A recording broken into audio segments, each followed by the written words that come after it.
Bonjour et bienvenue dans cette première vidéo du chapitre sur les puissances de 10 et les écritures scientifiques. Alors je te rappelle que si tu as quelques oublis sur les puissances, il y a une vidéo consacrée au rappel sur les puissances dont tu trouveras le lien juste en dessous.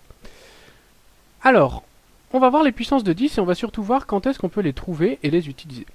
Alors si je fais des recherches un petit peu sur internet, par exemple sur la masse de la Terre par exemple, donc je me rends compte que je trouve quelque chose de l'ordre de 5,9736 fois 10 puissance 24 kg.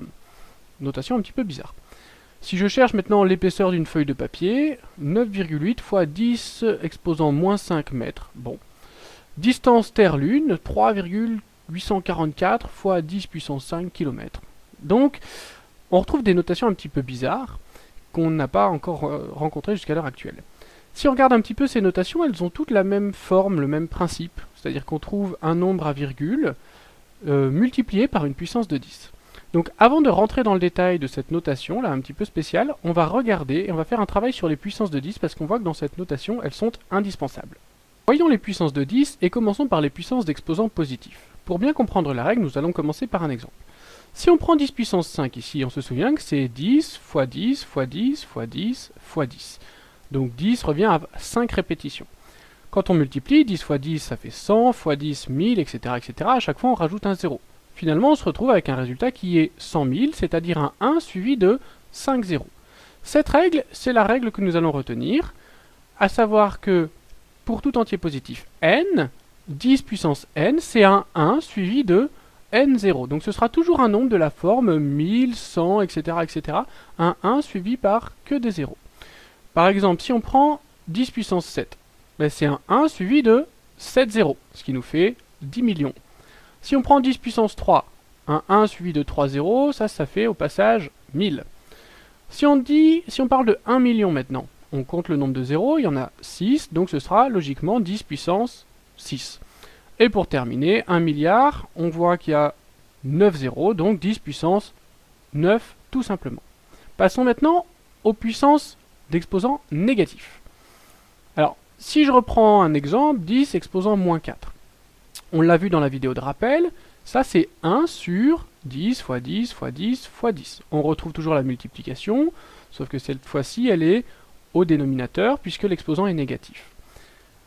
Il y a 4 répétitions du facteur 10, donc ça fait 1 sur 10 000, et si je fais à la calculatrice 1 divisé par 10 000, ou si j'y réfléchis un petit peu, je me rends compte que ça fait 0,0001.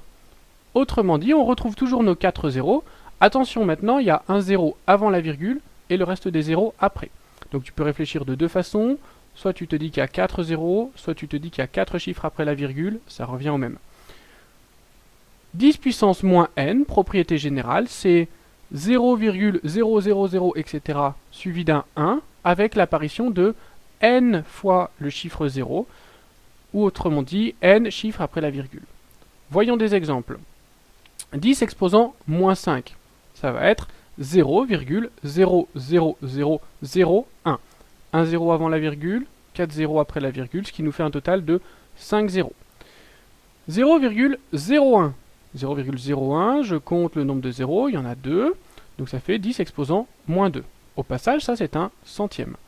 Et enfin, un millième, 0,001. Donc 10 exposant moins 3, puisqu'il y a 3 chiffres après la virgule, il y a aussi 3 zéros, on peut compter de deux façons. Finalement, pour résumer, on se rend compte que les puissances de 10, c'est pas bien compliqué. Si on prend 10 exposant n avec n un exposant positif, on a alors un nombre très grand. Par exemple, si je prends 10 exposant 9, c'est un 1 suivi de 9 zéros, donc ça va nous faire 1 milliard, c'est un nombre très grand. Si on prend maintenant 10 exposant moins n, donc quand l'exposant est négatif, on va avoir un nombre très petit. Exemple, 10 exposant moins 6, c'est 0,000001. Donc un nombre vraiment très petit. Attention, quand l'exposant est positif, c'est assez facile, on compte le nombre de zéros. Quand l'exposant est négatif, on compte tous les zéros, même celui qui est juste avant la virgule. Donc on doit avoir 6 zéros en comptant le nombre avant la virgule, ou alors 6 chiffres après la virgule. Les puissances de 10, c'est pas plus compliqué que ça. À toi de t'entraîner, à toi de jouer.